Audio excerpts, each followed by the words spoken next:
नमस्कार दोस्तों, स्वागत है आपका हमारे चैनल फिल्मी वाणी पर। दोस्तों, हमारे चैनल पर ज़्यादातर दर्शक वो हैं जो साउथ फिल्मों को देखना पसंद करते हैं और साउथ एक्टर्स के लिए उनकी गजब दीवानगी है। ऐसे में आज का वीडियो बनाकर शायद मैं अपने ही पैर पर कुल्हाड़ी मार रहा हूँ। मुझे पता है कि मेजॉरिटी में ऑडियंस इस वीडियो से खुश नहीं होगी, फिर भी मैंने बड़ी हिम्मत करके इस वीडियो को बनाने का सोचा है। अगर मैं अपनी 50 वीडियो में साउथ इंडस्ट्री या साउथ एक्टर्स की तारीफ करते नहीं थकता तो मुझ में इतना भी बूता होना चाहिए कि मैं कुछ पॉइंट्स या यूँ कहूँ कि उन बातों की जानकारी दे सकूँ जो कमियां और बुराइयां लगभग हर इंडस्ट्री में होती है। बस कभी किसी इंडस्ट्री का दौर खराब चलता है तो किसी का अच्छा। बीते दिनों हमने एक वीडियो बनाया था जिसका टाइटल था ये भी एक दौर है वो भी एक दौर था। उस वीडियो में हमने बॉलीवुड की गलतियों और साउथ के मास्टर स्ट्रोक पर चर्चा करी थी। हमने बताया था कि साउथ कैसे बॉलीवुड से आगे निकल गया। मैं अभी भी अपनी एक एक बात पर कायम हूँ, लेकिन उसमें कई ऐसे भी कमेंट आए जिससे मुझे रियलाइज हुआ कि कमियां तो हर जगह होती हैं, बस कभी किसी का टाइम अच्छा चलता है तो किसी का खराब। तभी हमने डिसाइड किया कि हम एक वीडियो ऐसा भी बनाएंगे जिसमें हम प्रॉपर रिसर्च के साथ साउथ के डार्क सीक्रेट पर चर्चा करेंगे। डिस्क्लेमर ये है कि इस वीडियो में हम ना ही किसी साउथ की फिल्म और ना ही किसी एक्टर को क्रिटिसाइज कर रहे हैं। हम बस अपने वैलिड पॉइंट्स रखने की कोशिश करेंगे। आप में से कुछ लोगों को ऐसा भी लगता है कि मैं साउथ फिल्मों को काफ़ी ज़्यादा सपोर्ट करता हूँ, बॉलीवुड को हेट करता हूँ, इस एक्टर का बहुत बड़ा फ़ैन हूँ, उस एक्टर को बिल्कुल भी पसंद नहीं करता। उनसे बस मैं इतना ही कहना चाहता हूँ कि आपने मुझे जिस भी लेवल पर पहुँचाया है वहाँ पर मैं न्यूट्रल होकर ही काम करता हूँ। अगर मुझे कुछ पसंद आता है तो मैं उसकी तारीफ करता हूँ, नहीं पसंद आता तो मैं उसकी भी बात करता हूँ। इसलिए आप ज़्यादा माइंड ना करें, मैं आपको हमेशा सच ही बताऊंगा और अगर मैं कहीं पर गलत हुआ तो मैं माफ़ी भी तुरंत ही मांग लूंगा।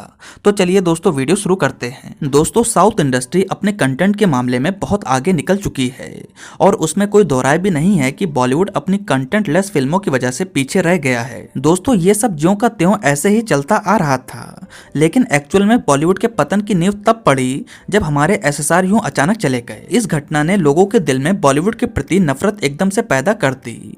लोग इतने बड़े एक्टर का अचानक क्यों जाना पचा नहीं पा रहे थे। लेकिन ऐसा सिर्फ बॉलीवुड में ही नहीं हुआ है, इसी से मिलता जुलता तेलुगु इंडस्ट्री में भी हो चुका है।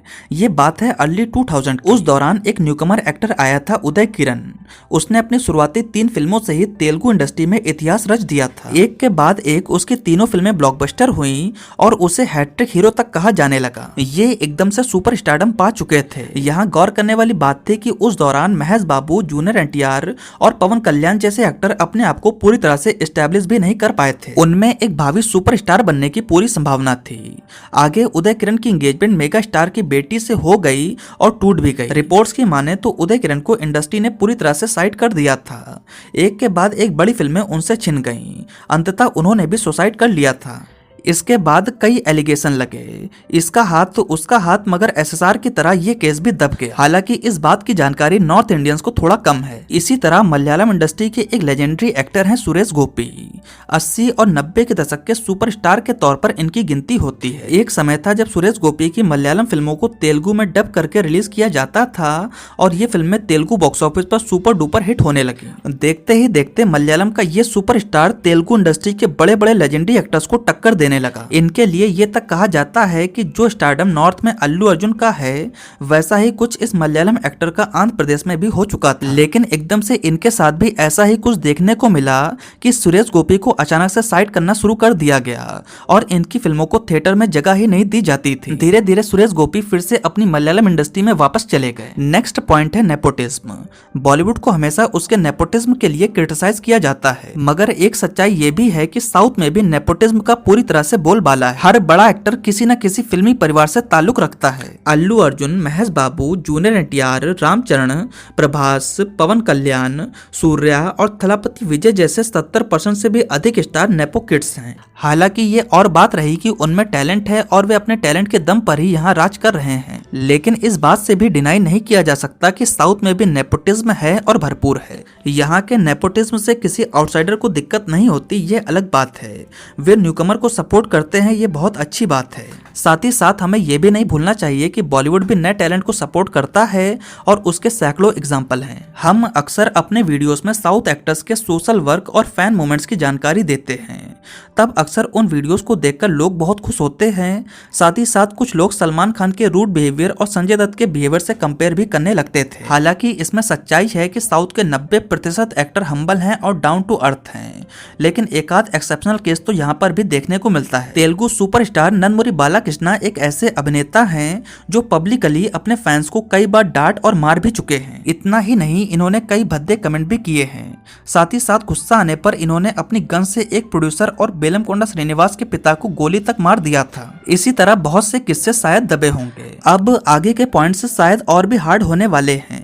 पता नहीं मैं अपनी बात को अच्छे से समझा पाऊंगा या नहीं। हो सकता है कि आप मेरी बात से इत्तेफाक भी न रखते हो। प्रेजेंट सिनेरियो से आप पूरी तरह से वाकिफ हैं।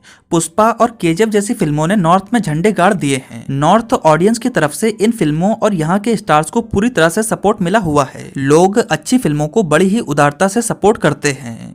उन्हें न सिर्फ एक रीजनल फिल्म समझकर बल्कि इंडियन फिल्म मानकर सराखों पर बिठाते हैं। लेकिन सॉरी टू से हिंदी फिल्मों को साउथ में किसी भी तरह का सम्मान प्राप्त नहीं है। इवन वहाँ के थिएटर्स पे हिंदी फिल्मों को ना के बराबर ही स्क्रीन्स मिलती है, चाहे वो फिल्में उन्हीं की लैंग्वेज में डब क्यों ना हो। इसके कई रीजन हो सकते हैं।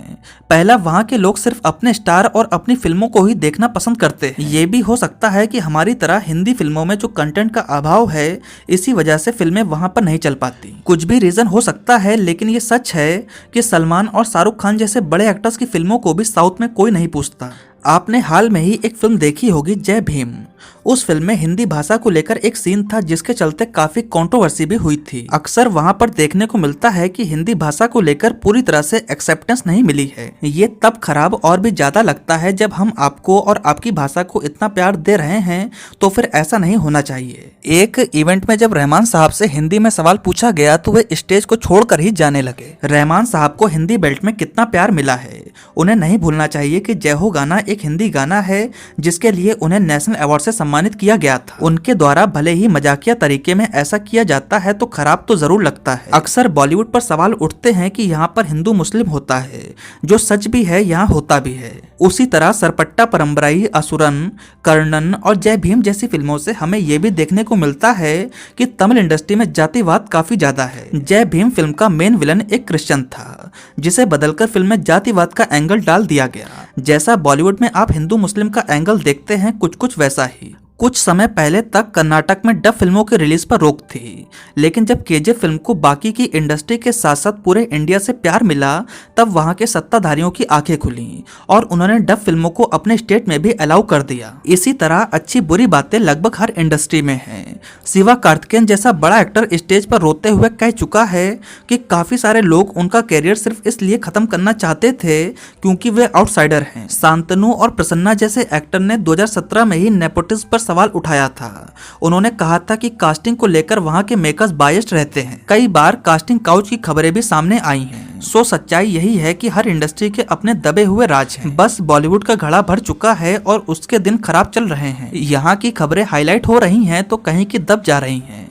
बस फर्क इतना सा है। ये भी एक दौर है, वो भी एक दौर था।